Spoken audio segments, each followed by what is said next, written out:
What's up everybody, this is Harley Jones from Team RipStik. This is your second tutorial of the beginner tutorials, and this week we're going to focus on how to get up and down curbs. So the reason we chose to focus on curbs is because no matter where anybody rides, there's usually going to be some curbs there, and it's kind of annoying to have to get off your board when you go up or down the curb. So this video will probably help you to be able to get down and up the curbs while staying on top of your board. We're going to start off by talking about how to get down curbs. So a common mistake that beginners make is trying to go slow and try to tic-tac down the curb. Usually when they do this, the front of their board hits the concrete and they won't land it. So what I recommend is to go at the curb with speed. And once you get to the curb, you have two choices. You can either ollie, which takes a little more skill and you have to have a good ollie to be able to ollie down a curb, or you can simply ride off it. When you ride off it, you're going to want to have your weight on the back of your board. So when you come up to the curb and your front wheel comes off, your board stays level. You want to keep your weight here. It's almost like a manual, except you're not in a manual position, you're more in a level position. You want to stay like this until the end of your board gets off the curb, and then you can shift your weight back to normal and land. Alright, now we're going to talk about how to get up curbs. So there's two different ways you can do this. You can either ollie up or tic-tac up. We'll start with tic-tacking since that's the easier one.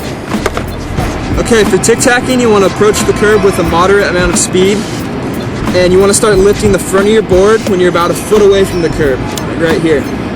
Once you're here, you have two different options. You can either put your front wheel on the curb and then put your weight on the front and lift up.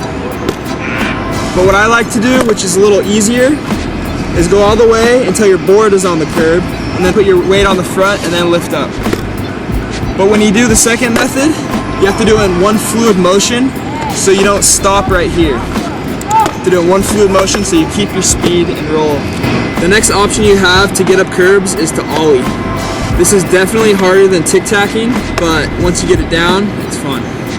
So when you're ollieing up the curb, you have two different ways you can do that. You can just ollie straight up, which is pretty simple. Or, what's a little easier is ollieing up and getting your front wheel down first and kind of nose wheeling until your back wheel is above the curb and then setting that down.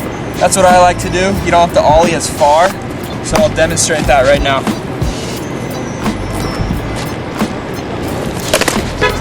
So that's what it looks like when you place your nose on first and then your back wheel, and this is what it looks like when you ollie straight up.